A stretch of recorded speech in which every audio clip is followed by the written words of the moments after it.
Karena ngerasa ada yang aneh, tiba-tiba si Mahmud ini berhenti ngomong ke temennya. Lah kok ini kan jalan yang kita lewati tadi. Temennya ini culak-culuk, bingung, cuman heran doang dia.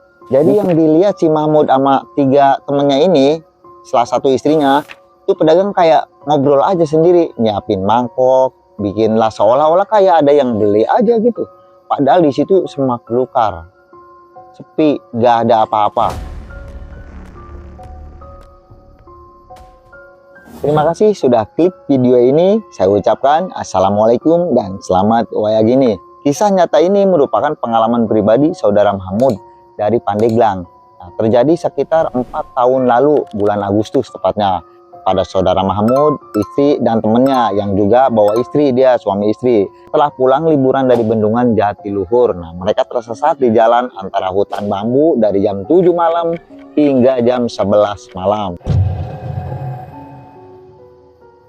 Dan mereka berempat melihat sesuatu yang nyata namun di luar nalar. Nah, bagaimana mereka bisa pulang nih dengan selamat? Sebelum masuk ke cerita, silakan Sobat Menyan tekan tombol subscribe dan like agar Sobat Menyan Racing tidak ketinggalan kisah-kisah horor menarik lainnya. Awal cerita, si Mahmud ini liburan bareng temennya, bawa motor, masing-masing bawa pasangan. Jadi si Mahmud sama istrinya pakai motor, temennya juga sama istrinya pakai motor. Jam 9 berangkat dia ke tempat keramaian tuh di Pasir Gombong, daerah Purwakarta, Bendungan kalau nggak salah mah. Nah setelah sampai ke tempat tujuannya, biasalah ya kalau liburan-liburan tuh nongkrong-nongkrong santai sambil ngopi, ngerokok gitu. Nah sempat juga karaokean nih si Mahmud, emang kebetulan si Mahmud ini suka nyanyi katanya. Singkat cerita, nggak kerasa nih waktunya katanya mau maghrib. Nah udah mau sore tuh, udah hampir maghrib. Nah mereka berempat ini udah beres-beres nih mau pulang. Nah pas ketika si Mahmud sama temennya ini mau pulang, ditanya nih sama ibu-ibu yang punya warung nih, kok itu udah beres-beres emang mau kemana? Nah si Mahmud mau pulang bu. Nah si ibu ngomong lagi, harusnya tadi kalau mau pulang mah sebelum maghrib, sekarang mah gelap.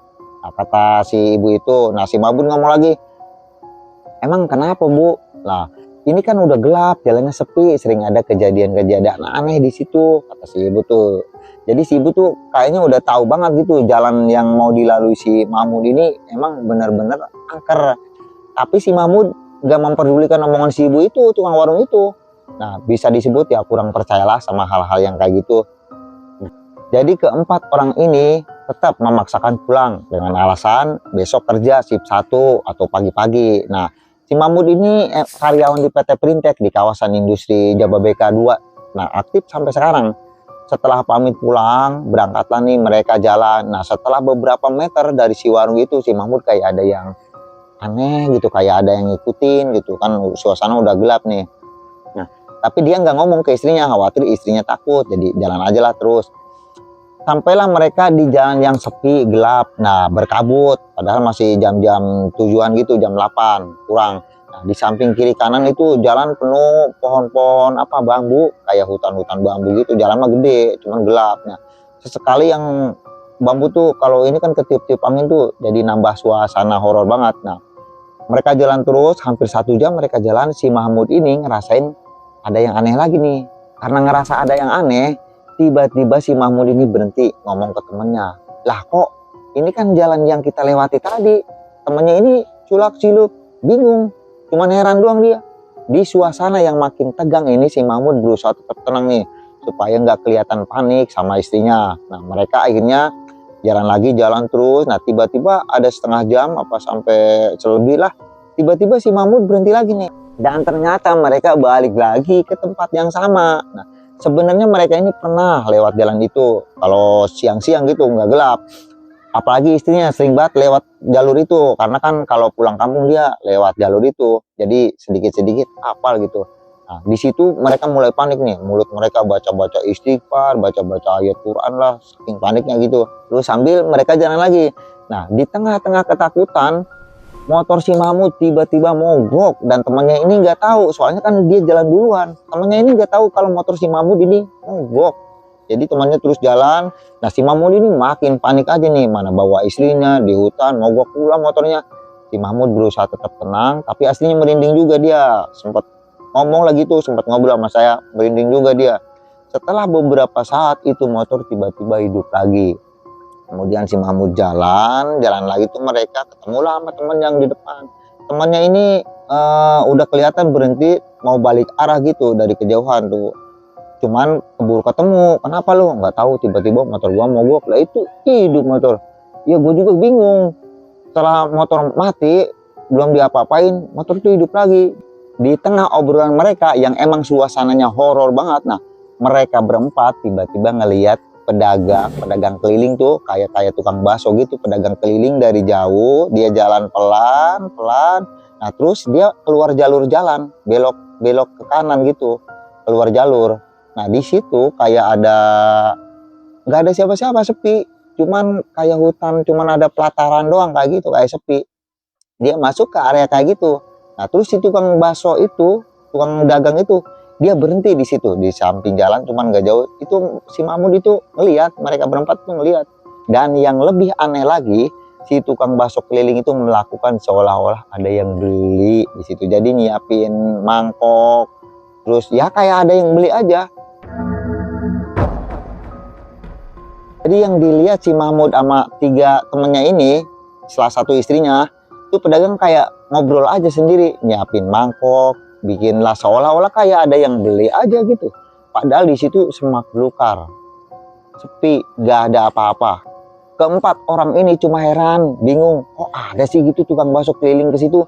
Padahal di situ kan hutan, kata si Mahmud. Nah, si istrinya ini nyautin, itu bukan hutan bang, itu kuburan. Hah? Kuburan? Iya, itu kuburan. Orang saya tahu kok itu area pemakaman. Lah, terus itu tukang bakso ngapain di situ? Nah, setelah ngelihat tukang bakso itu, mereka lanjutkan perjalanan sampai akhirnya ketemu jembatan perbatasan antara Karawang sama Purwakarta. Nah, mereka sempat berhenti di situ tuh karena kabut tebal banget. Saking tebalnya mereka kayak nggak bisa ngelihat apa-apa gitu. Nah, tiba-tiba temennya si Mahmud ini kan bawa istri di belakang, dia pakai kerudung. Nah, temannya itu ngerasa kayak kerudungnya kayak ada yang narik-narik gitu dari belakang. Dia bilang ke yang lain, bang, kerudung saya kok ada yang narik-narik gitu sampai rambut saya ketarik-tarik begitu. Nah dari situ terus mereka bergegas buru-buru pulang. Nggak taunya temennya si Mahmud ini, istrinya lagi datang bulan. Ngomonglah si Mahmud, aduh kalau tahu istri lu lagi datang bulan mah mending jangan kemana-mana tadi. Soalnya kalau perempuan datang bulan itu suka dideketin sama makhluk halus, kata si Mahmud itu. Nah, di tengah ketakutan mereka itu baca-baca ayat kursi atau baca apalah sambil lanjutkan perjalanan. Nah, hampir putus asa nih karena jalan pulang gak ketemu-ketemu. Akhirnya mereka melihat persimpangan jalan dan mereka alhamdulillahnya tahu persimpangan itu. Lalu bablaslah mereka jalan pulang sampai selamat. Jadi mereka pulang dari jam 7 di warung sampai rumah itu sampai jam 11. Yang biasanya dari tempat itu ke rumah itu cuma 1,5 jam, nah itu ditempuh sampai 4 jam lebih. Ya dari jam 7 sampai jam 11 biasanya cuma sejam setengah, nah itu sampai jam 11 malam baru nyampe rumah. Ya alhamdulillah ya nggak sempat terjadi hal-hal yang nggak diinginkan gitu. Dari pengalaman itu si Mahmud kapok lewati jalan itu malam-malam. Itulah teman-teman kisah nyata dari saudara Mahmud asal Pandeglang. Semua peristiwa bisa aja terjadi jika Allah berkehendak. Bagi teman-teman yang suka dengan kisah nyata, cerita, atau podcast horor, silakan subscribe, like, dan aktifkan loncengnya ya, agar teman-teman tidak ketinggalan cerita horor lainnya. Saya Thomas, pamit undur diri. Mohon maaf bila ada salah-salah kata atau salah penyebutan nama atau tempat. Wassalamualaikum warahmatullahi wabarakatuh.